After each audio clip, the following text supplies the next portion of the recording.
Қайсар отыр ол. Дариға, қайсар тұра ғой. Қайсар таңдайсыңдар? 8. Келесі.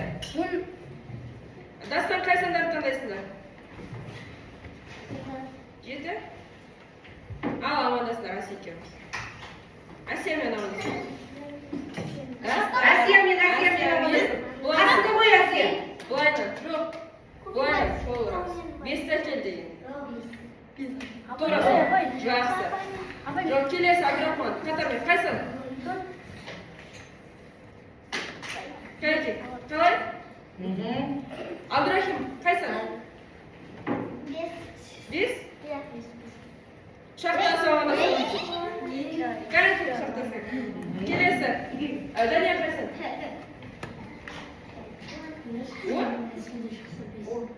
5 әкел дейді Адианова. Ильяс қайсын? 9?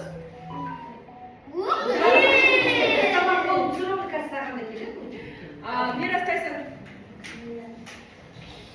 2. Керемет. Мұстафа қайсын? Айтып жаңдар екен ғой. 4? Жарайды. Сабыр қайсын? 5. 5?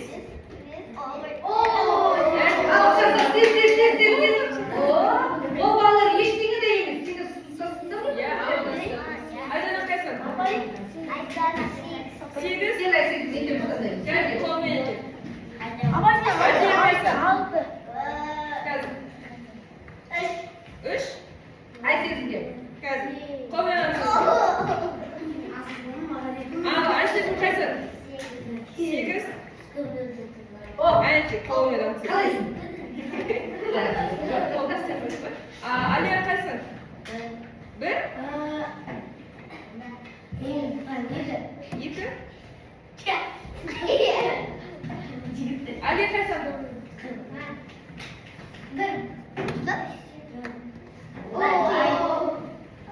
Алош қайсын? 10? Айеке, қолмен. 5 әкел. Алихан? 1? Көрдіңдер ме балалар? Біз күнделікті келіп, сәлем, қалайсыңнан басқа да әртүрлі сөздер айтуға болады екен. Іс-қимылдар көрсетуге болады екен. Келесі келгенде тура осылай басқаша түр амандасып тұрып көрейік, иә? Жақсы, бүгінгі сабағымызды бастайық. Қараңдар балалар, бүгінгі тақырыбымыз біздің тәртіп тәрін үшін ұрпақ жан үшін керек. Қалай ойлайсыңдар? Тәртіп деген не ол? Орын сал. Бірінші қолы көтеремін, содан кейін орнына тұрмайды. Мирас айтады. Шақта тәртіп болу керек, әйтпесе жолдан түсіп кетеді. Дұрыс айтасың. Кез келген жерде тәртіп болу керек. Нұриман айтады. Білем. Тәртіп деген білім дейді. Алғаш сенің ойың қандай? Тәртіп болмаса білем деп. Осы айтады, тәртіп болмаса білмейді. Айсия қандай? Тәртіпті болсам білімді боласың. Иә, жақсы, бұл ой қайталанды, қайталанып тұрса егер айта бар. Тәртіп бізге керек. Тәртіп бізге керек дейді. Али.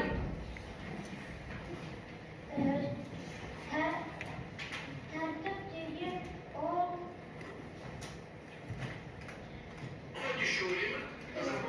Қалай ойлайсың? Мысалы, біз көшеде бардашыр қызылға жатып тұрған кезде жүгіріп өту тәртіпке жата ма? Қайсыр айта бар? тәртіп бізге байлық береді. Тәртіп бізге байлық береді. Сабыр сенің қандай ойың бар? Халқымен сабаққа. Тәртіп сақталмаса Отырыңдар. Не қыласың сұрақтар? Оқуға дұрыс болмайды. Тәртіп болмаса ештеңе дұрыс болмайды. Тәртіп жоқ ештеңе дұрыс болмайды. Мектепте жүрмеу керек. Бұл да тәртіп бұздар. Мұстафа айта бар. Тәртіпсіз машинаның жолынан өтуге болмайды. Дұрыс айтасың, тәртіпсіз машинаның жолынан өтуге болмайды. Балалар қараңдаршы, бұл не? Көріп тұрғандарындай жолда жүріп жүру ережелері. Бұл жерде әртүрлі ережелер айтылған. Мысалы, егер біз осындай ережелерді сақтамасақ, ол біздің біздің яғни тәртіпке бағынбайтынымызды білдіреді. Қазақта тәртіпке бағынған қол болмайды деп айтады. Яғни белгілі стандартқа сай белгіленген тәртіптерді біз әрқашан сол тәртіпке бағыну керек екенбіз. Енді қазір тәртіптің не екендігі туралы бір бейнебаян көріп өтейік.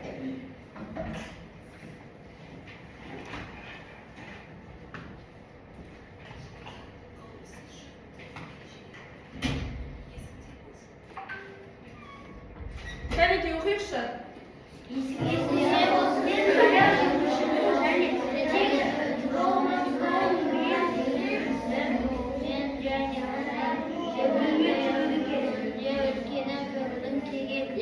Қараңдар, сен жаяу жүргіншісің және тек трамваймен, яғни жаяу жүргіншілер жолымен және жаяу жүргіншілер өткелмен жүруі керек. Мысалы, машиналар өтіп жатқан үлкен көшелер болады ғой, Райымбек даңғылы, Абай даңғылы, Төле би көшесінде, сол сияқты үлкен көшелерде жердің астына түсетін, яғни қалай дейді, жер асты жолдары бар. Туннель деп айтады. Жоқ, метро емес, қателеспейсіздер. Туннель деген бар. Жолдың мына бетінен түсіп, екінші бетіне шығатын. Көп жерлерде светофор болмайды да, тек қана сондай туннель арқылы жүріп өтеді адамдар. Яғни біз көшеде машина жүріп жатқан жерде егер былай айтқанда пешеход болмаған жерден ешқашан кесіп өтпейміз. Жақсы ма балалар? Мен ондай жеріне де өтіп көрдім. Апай, мен машина жөнде өтіп кеткенмін депті. Болмайды олай істеу. Машина алдынан шығып қалып. Ол уақыттан жіберсе. Келесі, тәуліктің қараңғы уақытында жүргенде өзіңмен бірге жарыс шағылыстыратын элементтері бар заттар немесе аспаптар болуы қажет. Көлік жолынан тек жер асты және жер үсті жаяу жүргіншілер өткеннен өтуге болады. Яғни біз қазір кішкентай бала болғандықтан біз түнгі уақытта қараңғы уақытта барлық уақытта ата-анамызбен жүрген тырысамыз, иә? Тезірек. Немесе жанымызда үлкен жастағы адам болу керек, аға әпкелеріміз деген секілді. Тезірек отыр. Сол кезде біздің қолымызда жарыққа түсетін, яғни фонарик секілді либо телефон жарығы болу керек екендігі туралы айтып жатыр. Қараңдар балалар, бұл жолда қауіпсіз жүріп тұру ережелері екен. Бұл біз ережелерге бағыну керекпіз. Сондықтан бұл нәрселердің барлығы естеріңде болсын. Сендер жаттап алуларың керек. Жол қозғалысы реттелетін жолда бағдаршамның белгілеріне немесе реттеушінің қимылына қарау керек. Яғни, мысалы кейбір жолдарда бағдаршам светофор істемей қалған кезде жолға жол полицейлері келіп тұрады. Байқаған шығарсыздар, өзінің жолмен көрсетіп тұрады, мына жаққа деп, оның өзінің арнайы белгілері бар. Дұрыс айтасың. Сол кезде тек қана жаяу жүргіншілер жолынан адамдармен бірге жүріп өту керек. Олардың көрсетуінсіз ешқандай артық қимыл жасауға болмайды дейді.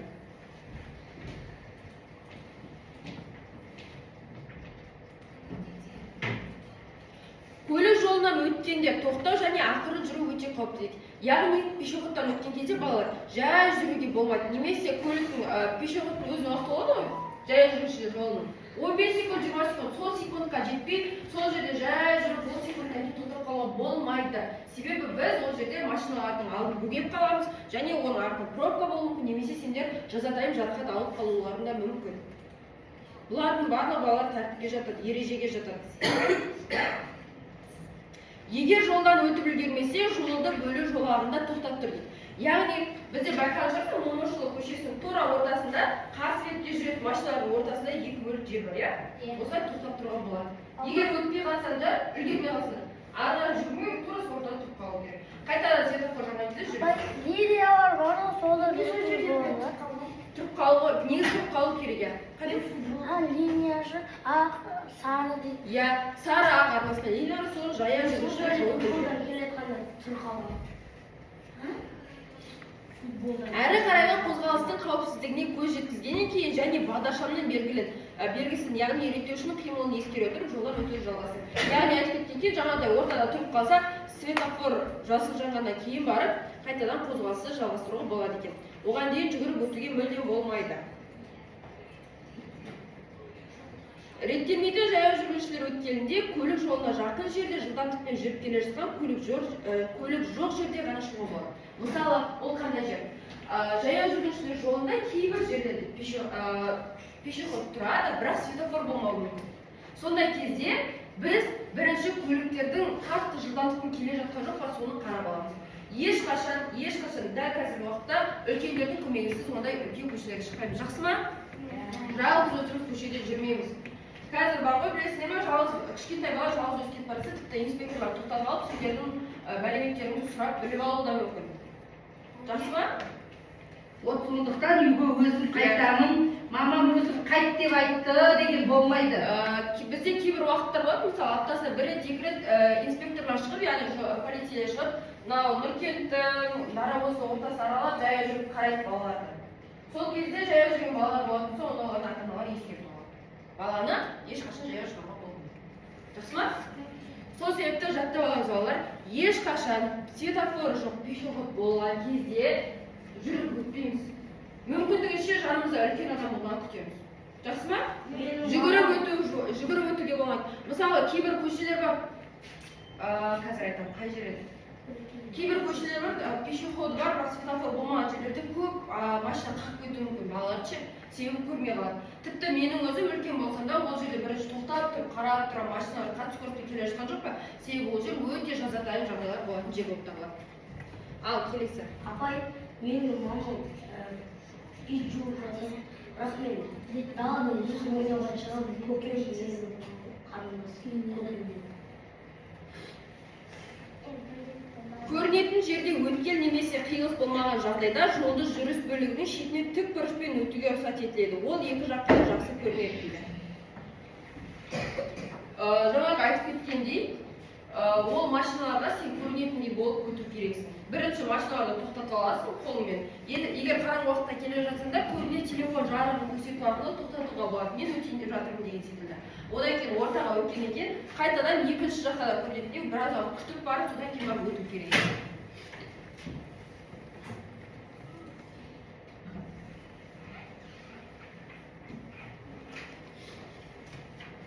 Қараңдар балалар, камераны көшеде көрдіңіздер ме? Балалар тіпті мектептің алдында да тұру керек, міндетті белгі болып табылады. Бұл белгінің аты абайлаңдар балалар. Яғни бұл жерден балалар өтеді, жақын арада мектеп бар деген белгіні береді. Келесі, бұл не екенін білеміздер? Бағдаршам. Бағдаршамның көздері қандай белгіні беретінін білесіңдер ме? Қызыл түс қандай белгі? Тоқта. Сары түс?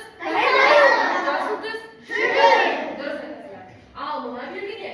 Көресіздер осындай белгі? Ол жерге баруға болмайды. Біздің үй жақта тұтат осындай белгілер. Қараңдар, енді осы белгінің мағынасын біліп алыңыз. Апай, Жолда жөндеу жұмыстары жүріп жатыр деген белгіге осындай заттар қойып қояды екен. Әрқашан ескеріп болсын. Жаттап аламыз, жақсы ма? Иә. Ал келесі.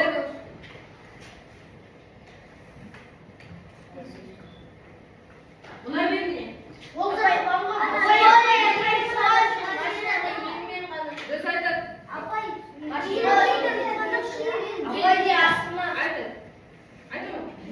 машинаның жылдамдығы анандай 50 болсын, тек 50-ден асырса штраф салады. Дұрыс айтады. елуге дейін, 40-ге дейін, 60-ге дейін болады. 50-ге дейін жүруге болады, 50-ден асса штраф жазылады. Түсінікті ме? Қараңдар, жылдамдықты азайту белгісі. Яғни қарсы скоростьпен келе жатқан кезде 50-ден осы белгінің өзінде жылдамдықты бірден 50-ге түсіру керек. Келесі, мына белгі қандай белгі екенін көресіздер ме? Бұл белгінің көптері көрмеулері мүмкін, себебі бұл темір жолдың кедейділігі белгісі. Бізде енді бұл районға қарай темір жол келмейді, сондықтан бұл көбіне саяхатшылар райондарда көбірек болады. Себебі ол жерлерде осындай темір жол машиналар жүріп жатқан жолдың кесіп өтуі мүмкін жағдайлар бар. Сол кезде екі жаққа да осындай белгілер қояды екен. Яғни біз жол белгілерімен танысып шықтық.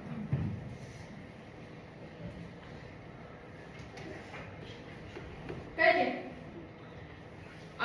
Муслим оқушы не деп айтыпты? Бұл жаяу өтудің таңбалары. Олар жолда өтуге болатын орындарға белгі қояды. Асфальттегі жолақтың белгісі зебра. Ол да жаяу өтудің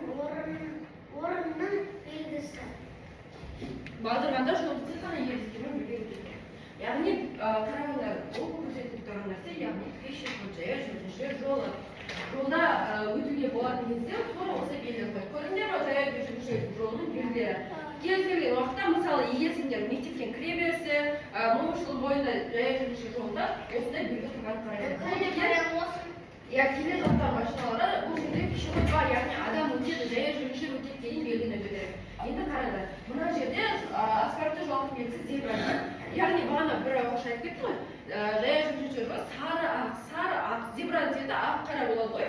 Сол сияқты сары ақ немесе аппақ болып осылай пешеход цветі белгіленеді. Яғни оның түсті белгісі, жолақтың белгісі зебра болып қалады. Мысалы мына жерде жазған, балаларға жолды тек қана ережелермен бірге өтуі керек деген сөз. Біз көбіне байқайсыздар ма, пешеходтан ары қарай өтуге көп оқушыларды адам келмей қалса басқа ата-ана қосып жіберуге тырысатын жағдайлар болды. Осы уақытқа дейін. Қазір бірақ олай ешкімді қосып жібермеуге тырысамыз. Көбіне ата-аналар өздері келгені дұрысырақ. Неге? Себебі пешеходты бала жалғыз өтуге болмайды.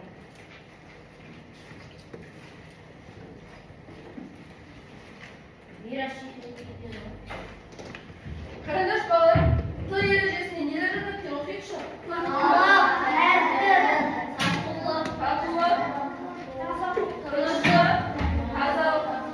Қайтадан айтайық. Талап.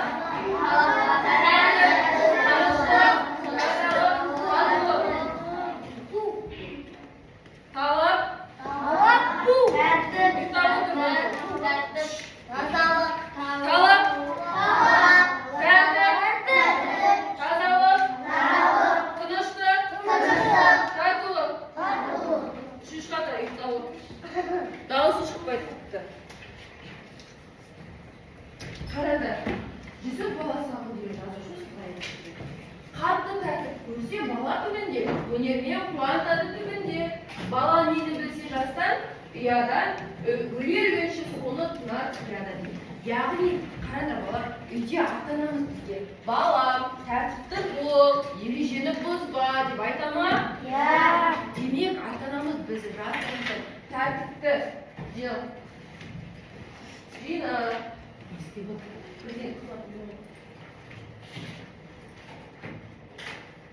Демек, ата-анамыз бізді жастаймыздан балам тәртіпті бол деп айтады.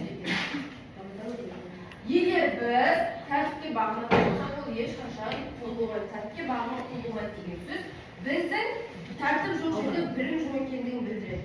Қараңдар. Ешқашан тәртіп жоқ жерде еш нәрсе болмайды. Мен сендерге сабақ түсінде айтамын ғой, тәртіп жоқ жерде ешқашан білім болмайды. Тәртіпке мектептің тәртіптерінде не жатады? Жүгіруге болмайды. Абдрахим айтшы. Жүгіруге болмайды. Мирас. Секіруге болмайды. Жақсы, Алия. Мектепте не істеуге болмайды? Мектепте асханада жүгіруге болмайды. Айеке. Туалет. Қол. Жүгіруге болмайды. Дұрыс айтады, Айсезім. Біреулермен ойнап Ерке. егер сен дәретханаға бара жатсаң жүгірмей жай бару керек. Жақсы, жүгірмеу керек. Айли. Сабақ үстінде, сабақ болып жатқан кезде бір-бірлерге әңгіме отыруға бола ма? Жоқ. Әсия. Әжетханаға барғанда, әжетханаға көп туалеттің бумага. Дұрыс айтады. Қолы түсірек осы жерде бір нәрсе айтып балалар. Бізде жақын арада мынадай нәрсе айтылады. Әжетханада, дәретхана қағаз, яғни бумаганы бар ғой, көп алып жерге шығарып тастаған. Олай ешқашан істеуге болмайды. Рас ма? Ол тек қана сендердің үйлеріңде тұрған зат емес. Ол мектеп бойынша талқыланды, инспектор ол баланы іздеді, тапты. Сондықтан әжетханаға барып, артық жүріс жасап, немесе әжетханада заттарды құртуға болмайды ешқашан. Бұл да тәртіптің бір түріне жатады. Және енді қараңдар, сабақ үстіндегі тәртіпке не жатады? Қараңдаршы. Айтпаған кім сөйлемеді? Сөйлемеді. Қайсар? Сабақ үстінде айқайлауға болмайды. Айқайлауға болмайды. Айта ғой. Апай айтқан жоқ. Боқтауға болмайды. Абдрахман. Сосын туалетке бара жатып жүгіріп баруға болмайды. Алдынан біреу шығып қалуы мүмкін. Жаңа айттық. Аяна, айтылмаған сөз айтып отырсақ болады.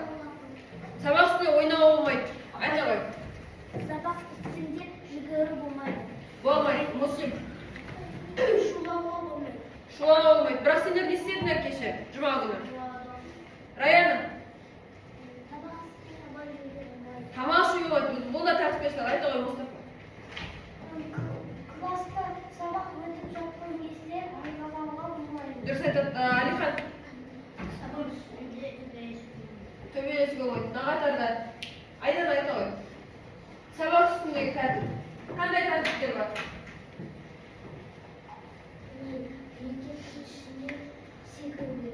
Ya, ayta ғой. Сөйлемейін деп сөйлесін ғой. Сабақтың үстінде жүруге болмайды. Тамақ ішуге болмайды. Айта ғой, ашық. Неге ұйықтап отырмыз? Апай. Өзіңізде өз уақытында жүру керек.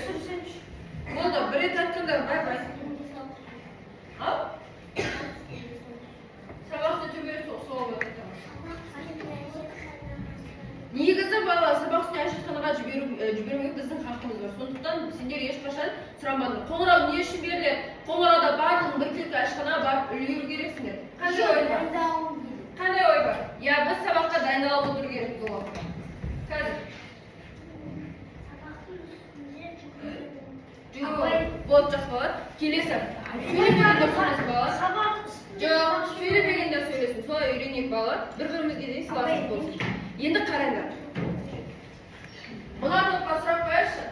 Қазіргі кезде адамның бойынан қандай қасиеттерді көп байқауға болады? Айта ғой. Қасиет деген ол ауырсуға қасиет деген ол адамгершілік, қамқорлық, мейірім, тәртіптілік, адалдық. Көп адамда болмайды қазір. Не болмайды? Адалдық. Сіз айтып отырған қасиеттер. Мейірімділік, қамқорлық, жалпылық бар. білімділік, иә. Қараңыздар, бұл өмірде мейірімді адамдар бар ма? Иә. Қамқор болатын қамқош адамдар бар ма? Иә. Адамгершілігі бар адамдар бар ма? Тәртіпті, ережені сақтайтын адамдар бар ма? Бұл менен адамдар Сіз айтайын ба? Мен әкеммен мама. Ал енді екінші топқа сұрақ. Кей адамның жаман әдетке үйір болатын себебі не деп ойлайсыздар? Мысалы, кейбір адамдар кішкене балалардан қандай әдеттер бар? Бір нәрсені бүлдіргісі келіп тұрады.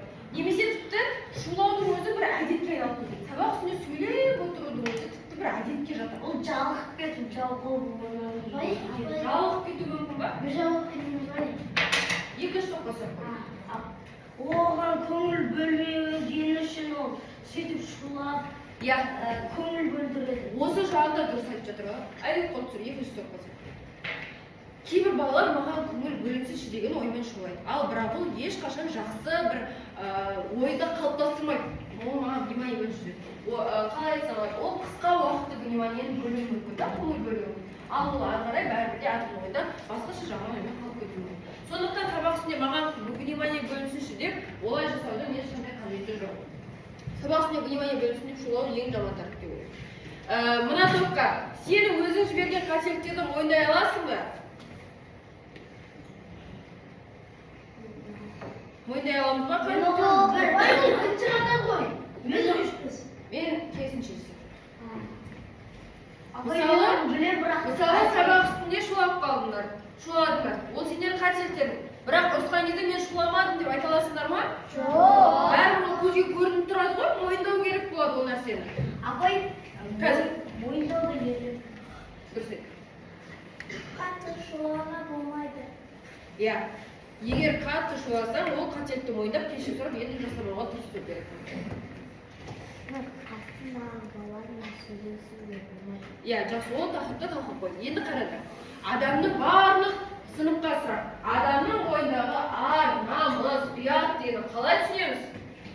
Апай, Тәрбірден басқа ешкім жоқ па? Мысалы, мен сіздерге қандай сұрақ қояйын, қараңдар.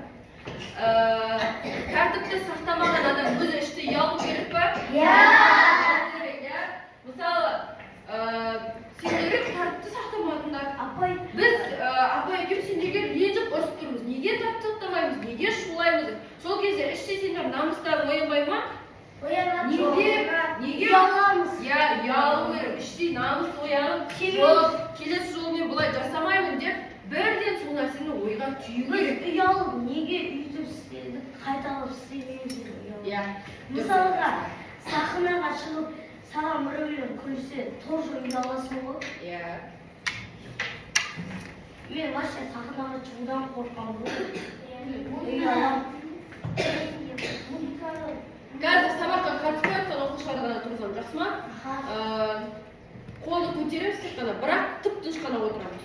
Сабақ бойы сөйлемеген оқушылар мен көріп отырмын. Өш алғаннан гөрі ұрысу керек па, әлде кешірген жөн ба? Кешірген. Апай, бір мақал айтайын ба? Айтамын. Таспен атқанда аспен ат деген мақалдан. Дұрыс айтасың. Ақырын жүріп, Анығы басы. болды, келесі, жеке-жеке ғана сұрайын. Мақал. Сөйлемеген кім бар? Мұзарып тұр. Асыл тастан қызыл тіл ме, әлде өнер жастан бола ма? Сен Нұрдәулеттің бе? Өнер жас. Дұрыс. Орлық түбі? Қорлық. Барлығымыз бірге айтсақ болады, иә? Бұны барлығы білетін шығармыз. Бұны көрген әдепті бала. Дастан. Әдепті бала? Қандай? Арлы бала. Дұрыс айтасың. Жоқ, сабақ бойы сөйледі. Сөйлемеген кім бар бізде? Судан. Жақсы бала сүйініш. Дауысы шығармайды. Иә, жаман бала сүйініш. Айтып тұр, бірақ дауысы шығармайды. Қазір ешкім табылмаған. Тек жүрсең, күте тұрыңдар. Сөйлемеген, бізде сөйлемеген жоқ. Аяғынан дауыс шықпады. Айтам, дұрыс айтады. Тек жүрсең, толық жүресің. Яғни, еш нәрсе білдірмей тыныш жүрсек, ол көңіліміз тыныш болады дегенді білдіреді. Келесі сұрақ айтыңыз. Ұяда не көрсең?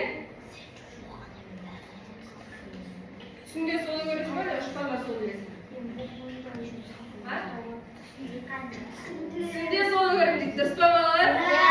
Жоқ, дұрыс емес қой. Бұл мақал ғой. Ұяда не көрсең, ұшқанда соны ілесің дейді. Мысалы балалар, бұл мақалдың мағынасы біздің үйімізде қандай тәртіппен қаталдық болады, сол нәрсені біз үйде көрген нәрсені сыныпқа келіп жасаймыз. Біз анандай үйде көрген затты үйде тәртіпті болып жүрсек, өскенде біз сол тәртіпке үйреніп алып, әділдік боламызда, сол тәртіпке үйреніп, ештеңке білдірмей жүрміз. Сондықтан балалар, үйдегі тәртіпті, сендердің тәртіптерің, үйде көрген тәртіптерің сыныпқа келгенде қалай екенін білмейді.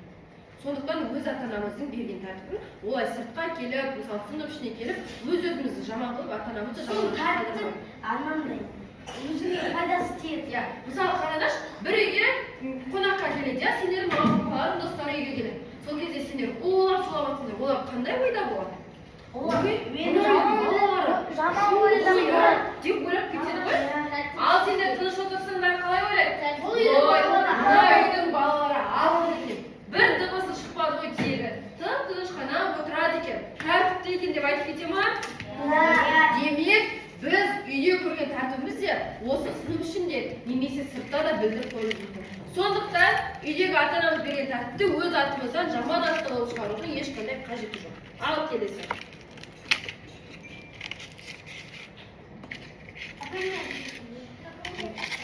Дауыс шықпады. Аңсардың дауыс шықпады. Атаңа не қылсаң? Алдына сол келеді. Алдыңа сол келеді. кешіру Жоқ, бұл барлықтардың дауысы естілді. Назеркенің дауысы естілген. өзі түсесеңіз мақалдар Біреуге ор қазба? Жақсы болады ма? апай мақалға біреуге ор қазба өзің Біреуге ор қазба мен өзің ертемір деген мультфильмді көргем біреуге ор қазба өзің тұсқан Жақсы балалар, енді осының барлығы түсті отырмайды. мен оның мағынасына білем Енді келесі балалар, қазір сендерге кішкене видео көрсетіп өтейінші, осы видео туралы сонда талқылаймыз. Жақсы ма?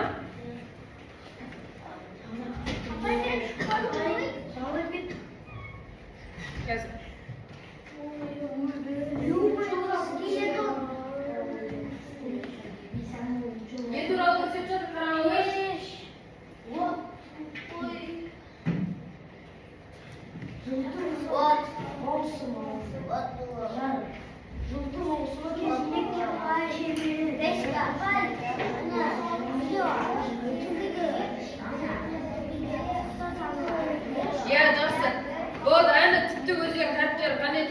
қойдыңдар.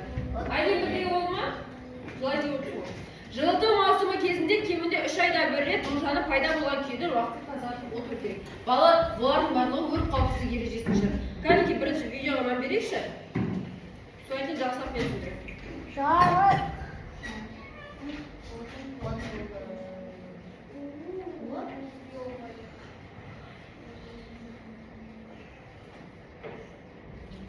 Жақсы балалар. Қазір тағы мен бір видео қосам.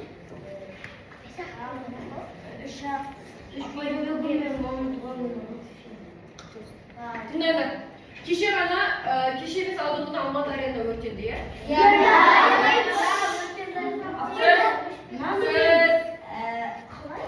Болды. Жақсы қараңдар. Өрттің шығу себептері, біз қазір өрттің шығу себептерін өртпен, ол өртті қалай тоқтатып болады, яғни өрт қауіпсіздік ережелерін өтетін тыңдайтын боламыз. Яғни Алматы аренада өрт шығуына байланысты біз жақын жерде тұрғандықтан тек қана Алматы аренада емес, жалпы Қазақстан бойынша, жалпы әр Алматы облысы бойынша, Алматы қала бойынша, тіпті мектепшілік, сыныпшілік осындай өрт қауіпсіздік сабақтарын өтіп жатырмыз. Енді қараңдар балалар.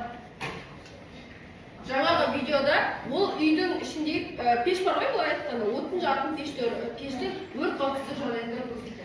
Яғни пеште от жанып жатқан кезде бізге ол жерде жақындамау керектігі туралы айтылған. Және от жағатын мұржаны күйеден 3 айда бір рет тазалату туралы айтылған екен. Апай, Сөз тыңда, қарашы видеоға. Алматыда өткен полициялармен Бұл кім? Өрт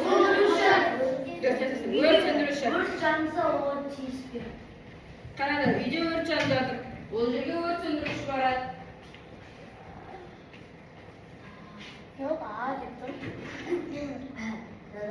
Бұл не? Тостер, иә, мынаны ыстату. Тостерден өрт шығуы мүмкін ба?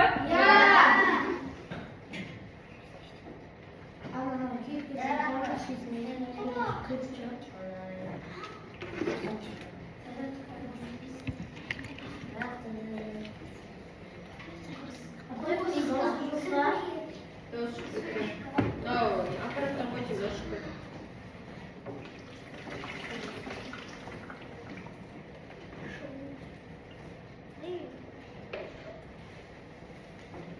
Қараңдар балалар. Мына жерде түсіп тұр ғой. Мынау не? Байшам, сенші, мынау не? Светочка. Бұл не? Светка. Бұл не? Тостер. Бұл не? Бұл жерде байқап тұрғандарда мына топ көздері дұрыс болмаған, не? Зақым келген. Ондай кезде қайтадан мына топты оған салуға болмайды. Бұл не? Мына жерде көрініп тұр.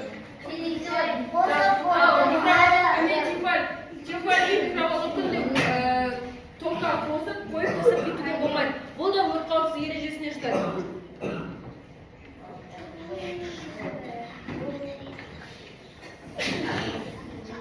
Егер өрт болып жатқан жағдайда осында шығу есігіне қарай бару керек. Жақсы ма? Кез келген жерде шығу есіктері бар ғой. Сол турасын не көрсетіп жатыр. Апай, мына видеолардың дауысы шығып па? Да, сол дауысы шықпай тұрады.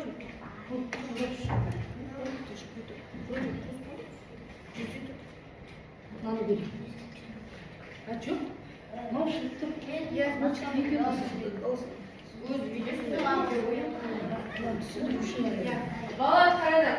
Бұл жерде бала өрт шыққан кезде жерден таяңдап, яғни бірден аузынан матасы басып жатыр. Дымқыл мата. Дымқыл матамен өрт шыққан кезде дымқыл мата алып, тауып, бірден сулап алып, оны мұрынға басып, жерге бірден жата қалу керек. Неге? Себебі ауа мына жоғарыға қарай барлығы ұшып кетеді, ал мына тура төменгі жақта көбіне өрттің ауалы иістері келмейді. Барлығы жоғарыға кетіп қалады. Ол өзі ауаның қысымына байланысты. Сол себепті бірден өрт шыққан кезде дымқыл матаны мұрынға жауып, төменге қарай сырғып, осылайдан есікке қарай шығып кету керек. Кез келген жерде. Жақсы ма? Құдай сақтасын, бізде бұндай жағдай болмайтын шығар, бірақ сонда да бұл естерінде болуы керек нәрсе.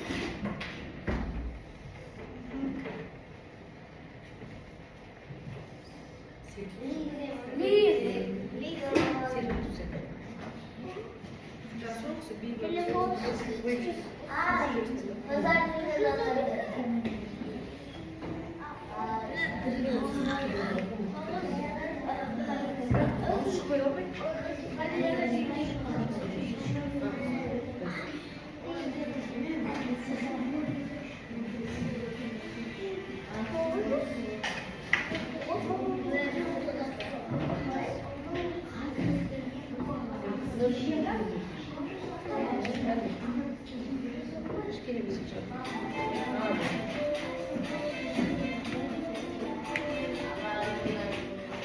Baba. Kişiye sunuyor. Çek tutmayı mesela. 아니면 아예 스킬을 Orada bırak. 하는 게 아니고 그냥 너무 커서 아니면 그냥 스킬을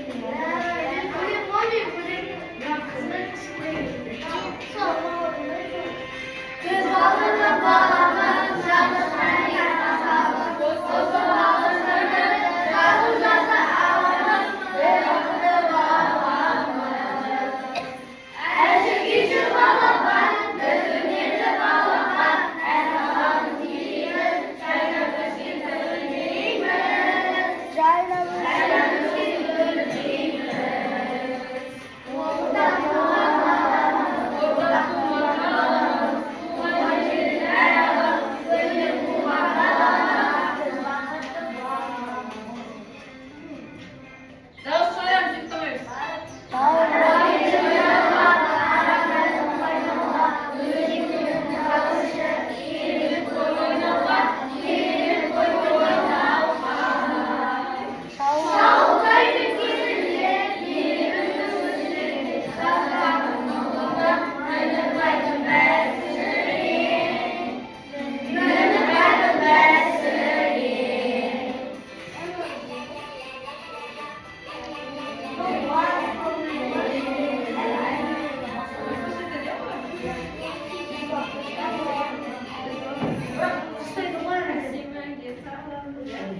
Балалар, бәсеке деген не? Sonra ayrılırız. А? Bir daha yapalım. Білмейміз. Енді үйге барғанда осы бәсеке деген сөздің мағынасын тауып іздеп айтып беріңдер бізге. Жоқ. Соны сендерге тапсырма келесі. Так, содан соң балалар, отырыңдар. Келесі сынып сағатына таза дәптер сөмкемізге салып әкелеміз. Түсіндік па? Сыртын жазыңдар, сынып сағаты дәптер, сурет саламыз оған, жазу жазамыз, мақал мәтелдер жазамыз.